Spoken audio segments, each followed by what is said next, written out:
महाराज जी दान लीला भी बहुत अच्छी है ठाकुर जी की। दान लीला में क्या होता है कि सब सखियां, प्राचीन उस समय के काल में व्यापार कुछ था तो नहीं, लोगों के घर में गाय होती थी, गाय के दूध से घी, दही, मठा आदि ये सब बना के फिर उसका विक्रय करना, यही व्यापार था। और खेती बाड़ी, तो पुरुष जितने थे वो खेती बाड़ी करते थे और माताएं जो हैं वो दूध, घी, दही आदि इसका विक्रय करने जाती थी। इसी से ही घर चलते थे सबके। लेकिन ठाकुर जी इतने पॉजिटिव थे गोकुल वासियों के लिए कि यहां का दूध, घी, दही बाहर नहीं जाना चाहिए। मैं बैठा हूं, मुझे खवाए दो, मुझे पिवाए दो, मुंह ते चाहे जितना धन ले जाओ, पर बाहर कहीं मत ले जाओ। और बाहर भी मथुरा तो बिल्कुल मत लेके जाओ। तो ठाकुर जी क्या करते थे कि मथुरा जाने वाले मार्ग पर एक नाका बना देते थे। और नाका बना करके, नाका समझते हैं, टैक्स टोल गेट होते हैं, ऐसे ही ठाकुर जी नाका बना देते थे। एक किसी लकड़ी की बढ़िया सुंदर एक वो बनाते जो नीचे ऐसे आ जाती, और वो नहीं भी होती तो छुप करके सब पेड़ों पर बैठ जाते। जैसे ही गोपियां निकलती ऊपर से सारे सखा कूद पड़ते, कहां जा रही हो? अरे हम दही, दूध, घी आदि मक्खन बेचवे जा रही हैं। तो फिर ठाकुर जी बोले मार्ग को कर प्रदान करो। मतलब अरे वृंदावन से मथुरा जावे को कोई मार्ग थोड़ी है, ये तो हमारे दादा परदादा पर दादा ने चल चल के ही मार्ग बनाए हुए। गोपी ने कही अच्छा तुम्हारे पिताजी को बोलो, और नहीं पिताजी नहीं पर दादा को मार्ग है हमारे को, हमारा अधिकार है कर लेवे को। और फिर कर कैसा लेते हैं ठाकुर जी? इतने बड़े बड़े पत्तल लेकर के आते हैं, बोले जब तक ये पत्तल ऐसी इतनी नहीं भर जाए कि नए खिलवे पे छलके को नीचे, तब तक देती रहो। आधे आधे मटका सबन के खत्म हो जाए, फिर वो पावे, मधुमंगल पावे, श्रीदामा पावे, तनसुका, मनसुका, धनसुका सबरे पावे।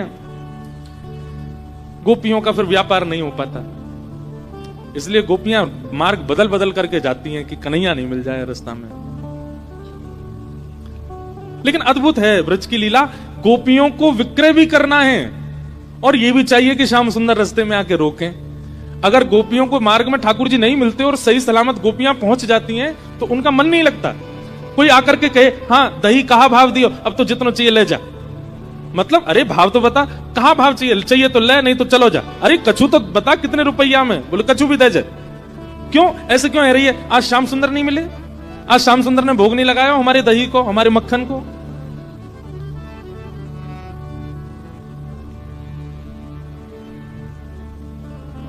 गोपियां ठाकुर जी को ही निवेदित करना चाहती हैं, भले ही संसार के लिए प्रस्तुत कर रही हैं, अपने जीवन यापन के लिए प्रस्तुत कर रही हैं, लेकिन सबसे पहले ठाकुर जी उपभोग करें। ये स्थिति गोपी की है। हमारा स्वभाव कैसा है? कुछ भी नवीन अगर आता है जीवन में, नगधीमो, सबसे पहले हमारा भाव क्या होता है कि हमारा प्रेमी संसार का पहले इसका उपभोग करे। पर गोपियों का स्वभाव ऐसा है कि हमारे जीवन में कुछ भी नवीन है उसको सबसे पहले ठाकुर जी भोग लगाए, फिर किसी और को आस्वादन कराना है।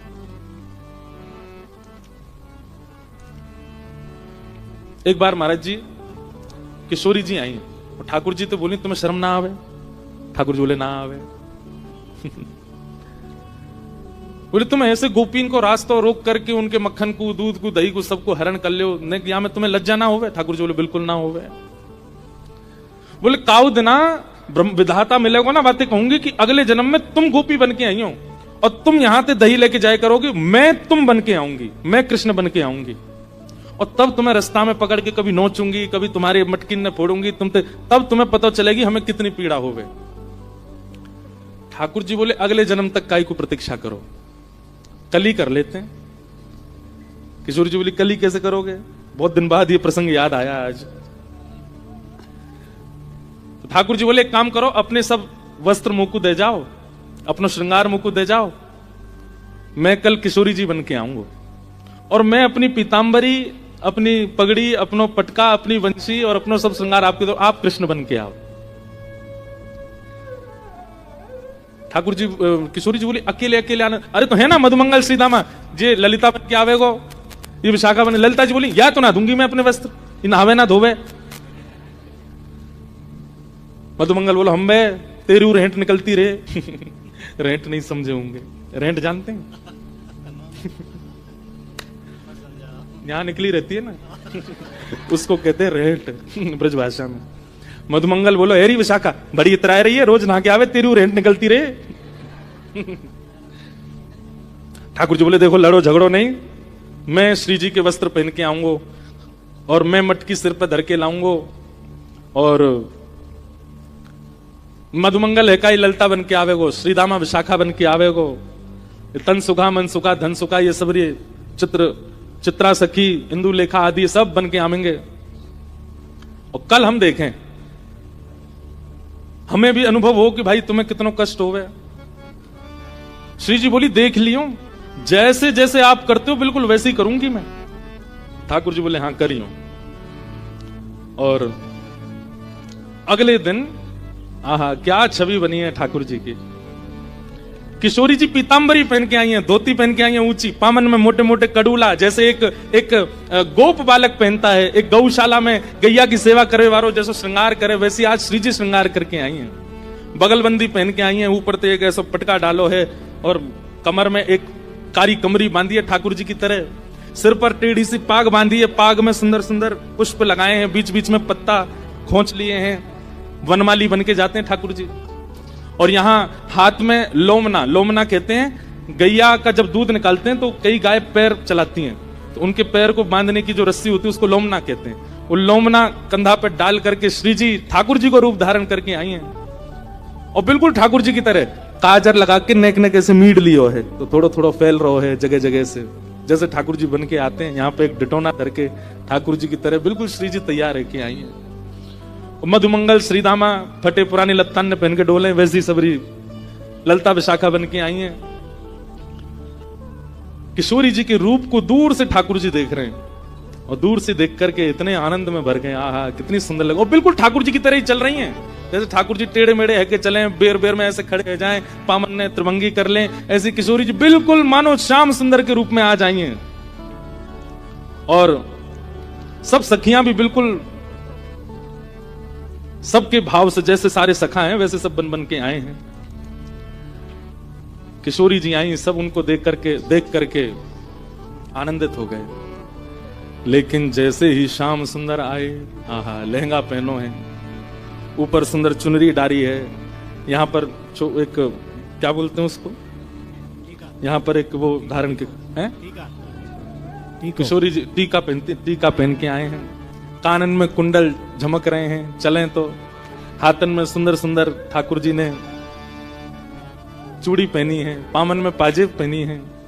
और जैसे श्री जी चलती हैं बिल्कुल वैसे ही ठाकुर जी चाल चलते आ रहे हैं। अपने हाथ में यहाँ मटकी ले रखी है, एक मटकी सिर पर धर रखी है और ठाकुर जी मधुर चाल से चलते आ रहे हैं। श्री जी को देख करके तो सब आनंदित है गए, पर ठाकुर जी को श्री जी के रूप में देख करके किशोरी जी तो मोहित है गए। आहा ये कितने प्यारे लग रहे हैं। अरे विधाता तेने ही लाला काई को बनाए, लाली बना देती और मोह लाला बना देती, फिर आता आनंद।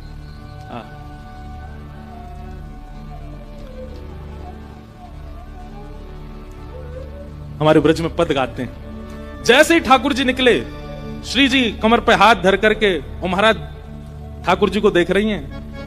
ठाकुर जी ऐसे सिर अपने मुंह में पल्लू से छुपाए करके, और मधुमंगल श्रीदामा ये सखी बन के आए, कह रहे हैं देखो सामने श्याम सुंदर खड़े हैं। श्री जी को कह रहे हैं देखो श्याम सुंदर खड़े हैं, यहाँ से चलो, पीछे से भाग के, वहां से भाग के जाते हैं। श्री जी वहां आ जाते, अरे कहाँ को जा रही है, अरे नई नई नवेली दुल्हन, जैसे ठाकुर जी बोलते हैं बिल्कुल वैसे ही बोल रही है।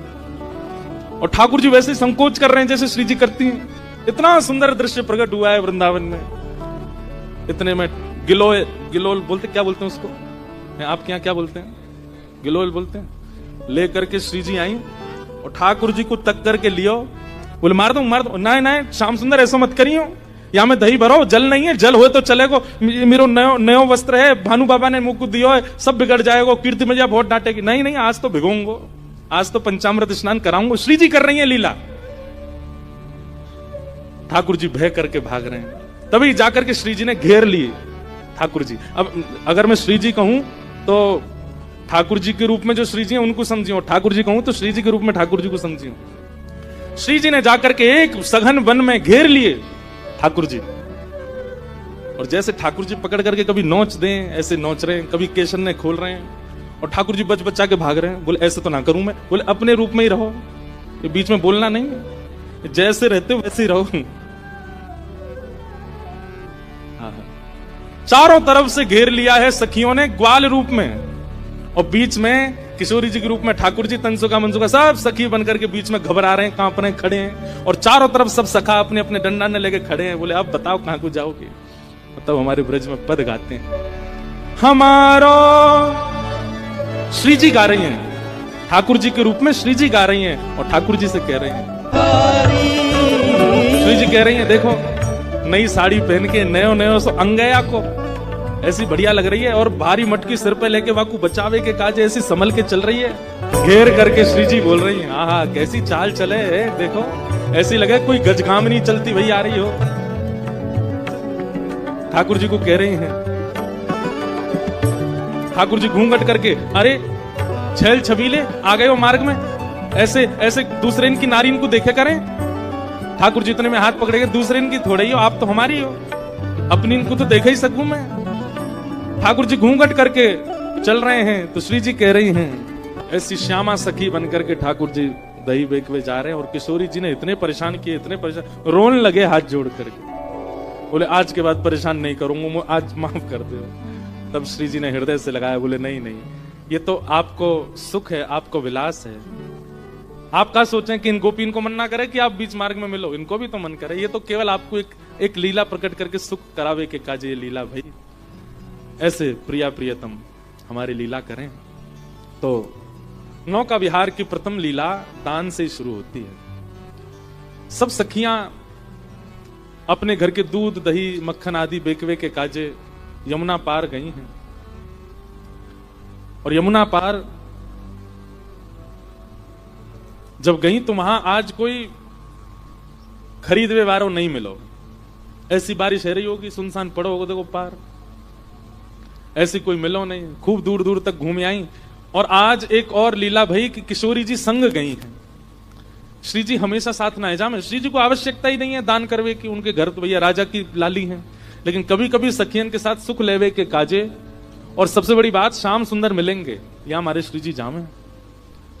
तो जब भी श्री जी जामे तो सखियन को एक चिंता बनी रहे कि कैसे वो करके दही बिके नहीं बिके, शाम एवे ते पहले जल्दी आनो है लौट करके। श्री जी साथ में है। आज श्री जी साथ में गए, यमुना पल्ली पार दही बेकवे के काजे। खूब डोल लिए लेकिन दही नहीं बिको। ऐसे ही शाम घटा छान लगी सब जगह से।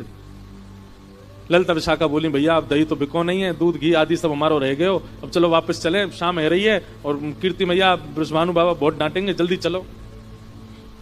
वापस जाने के लिए तैयार भये। जैसे ही जमुना जी के तट पर आए तो या तट पे तो सुनसान हो ही हो, पल्ले तट पे भी कोई नाविक नहीं, कोई मल्हा नहीं, नाव चलावे वारो। एक सुंदर सेज पर बिठा दिए, और बिठा करके श्री जी को बोले आप प्रतीक्षा करो, हम देख क्या हमें कोई नाव मिल जाए तो। ललिता विशाखा दूर दूर तक देखें, कहीं कोई नाविक नहीं मिले, इतनी चिंता।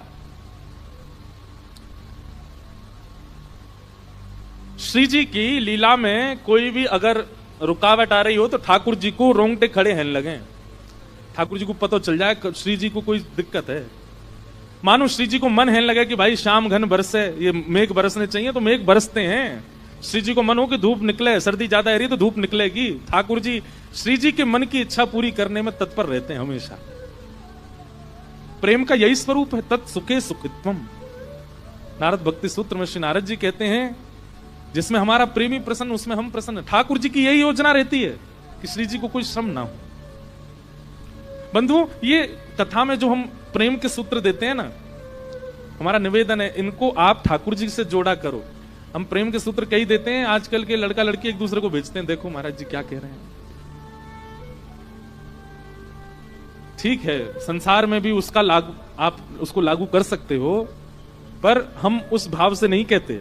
हम ठाकुर जी और श्री जी के भाव से, या हमारे और ठाकुर जी के भाव से कहते हैं, इसलिए उसी भाव में उसको सुना कीजिए। प्रेम का स्वरूप क्या है? आप अगर ठाकुर जी की सेवा घर में करते हैं तो आप अपने सुख से उनकी सेवा मत कीजिए। हमारा आज मन हो रहा है आमरस खाने का तो चलो ठाकुर जी को भोग लगा दो, नहीं। हमारा मन हो रहा है पूड़ी खाने का तो ठाकुर जी को पूड़ी का भोग लगा दो। हमारा मन हो रहा है मैगी खाने का, ठाकुर जी को भोग लगा दो। हमारा मन हो रहा है पिज्जा खाने का, ठाकुर जी को भोग लगा दो, नहीं। ठाकुर जी की क्या इच्छा है? और जब सेवा करोगे तो इच्छाएं प्रस्तुत होंगी, ठाकुर जी की इच्छा प्रकट होगी, मेरो ये खावे को मने ये दो। तत्सुखे सुखित्व। ठाकुर जी के रोंगटे खड़े हैं लगे। ठाकुर जी बोले, श्री जी को कोई आवश्यकता है? इतने में ठाकुर जी ने नेत्र बंद करके देखो तो कहा पायो कि पल्ली पार श्यामाजू बैठी हैं, बड़ी निराश हताश, और सब सखियां ढूंढ रही हैं कोई नाविक मिल जाए तो नदी पार करें, जमुना जी पार करें। इतने में ठाकुर जी ने अपनी छोटी सी नाव निकाली। कितनी बड़ी नाव होगी कि बस लाला और लाडली जी बैठ सकें, इतनी बड़ी नाव है, छोटी सी। और छोटी सी नाव लेकर के मत वाले ठाकुर जी कूद पड़े जमुना जी में, और महाराज नाचते गाते भय चला रहे हैं अपनी नाव। जग नैया हमार, नैया में हम हैं और हम में संसार। कितनी बड़ी बात है। ठाकुर जी कह रहे हैं नैया में हम हैं और हम में संसार। ठाकुर जी में उधर में ही सारा संसार है। नैया लेकर के ठाकुर जी मचल मचल करके कभी इधर को झुके इधर को झुके, कभी पतवार उठा के नाचन लगे, कभी कान पे हाथ धर के जोर जोर से गावे। ऐसी शाम घटा हो रही थी, बिल्कुल यही मौसम था। और मैंने आपको एक बात कही ना कि ये जो वर्ण है ना, यही वर्ण है श्री कृष्ण का। ठाकुर जी काले नहीं है, ठाकुर जी नीले नहीं है, ठाकुर जी श्याम वर्ण के हैं। संध्या के समय जो वर्ण हो जाता है, और विशेष रूप से सावन में काली घटाएं जब बरसती हैं, उस समय जैसा माहौल मौसम हो जाता है, यही श्री कृष्ण का है। पता नहीं क्यों किसी को भय लगता हो बादलों से या वर्षा से, हमको तो बहुत प्रिय लगता है। मन होता है ऐसे ही बस यही मौसम चलता रहे 12 महीने, इतना सुख मिलता है। शाम घटा, और जब ऐसे मौसम में शाम सुंदर आते हैं तो शाम सुंदर और ये काली घटा एक हो जाती है। ठाकुर जी फिर दिखाई नहीं देते, बड़े गौर से देखने पड़ते हैं, तब दिखते हैं। पीतांबरी पहनी हो तो दिखाई देते हैं। ठाकुर जी नाव लेकर के, अब जमुना जी को भी जल श्याम, ऊपर भी श्याम, और मध्य में नाव चला रहे भी श्याम। ललिता विशाखा ने जैसी देखी, और एक नाव आ रही है छोटी सी सामने से, चला कौन रहे हो है ये दिख नहीं रहे हो, और दूसरे ऊपर से ठाकुर जी ने एक रूप बदल के और आए अपनों। आज ने एक अलग सो ठाकुर जी रूप बदल बदल के छद्म वेश धारण करके आते हैं श्री जी से मिलने। एक तो शाम ऊपर से रूप बदले तो पता नहीं चल रही है। दूर से सब सखी ने देखी और दूर से ही बुलाने लगी, ओ मलाके, ओ नाप बारे इतकुआ। ठाकुर जी नाच रहे थे, जोर जोर से चिल्लाई, अरे सुनना रोका नहीं, जल्दी सुन ले, ओ मलाके इतकुआ। ठाकुर जी बोले, हम नंद के छोरा, हमको मलाको कौन बोल रहा है? मलाको समझे? मल्हा बोलते हैं जो नाव चलाते हैं, उनका मतलब वाको बेटा। ओ मलाके, हमारे ब्रज में है ना ऐसे ही बुलाते हैं। जैसे मान लीजिए हमारे पिताजी व्यास हैं, तो हमारे घर के कई बड़े बुजुर्ग यो ही बुलाते हैं हमें, ओ व्यास के इधर आ, तो व्यास जी को लाला।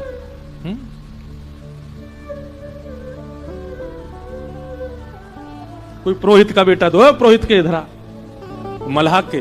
ठाकुर जी बोले, मोए कौन ने कही मल्हा को? मैं नंद जी को छोरा ब्रजराज कुंवर कन्हैया, और मुझको मल्हा को बोल ले। ठाकुर जी बोले, तू मल्हा की? ललिता विशाखा बोली, जे का बोल लो भैया? अरे नाव ले जा यहां पे, हमें पार कराए दे। ठाकुर जी बोले, पहले तो सम्मान से बात कर, हमते हम मल्हा के ना है, नंद जी के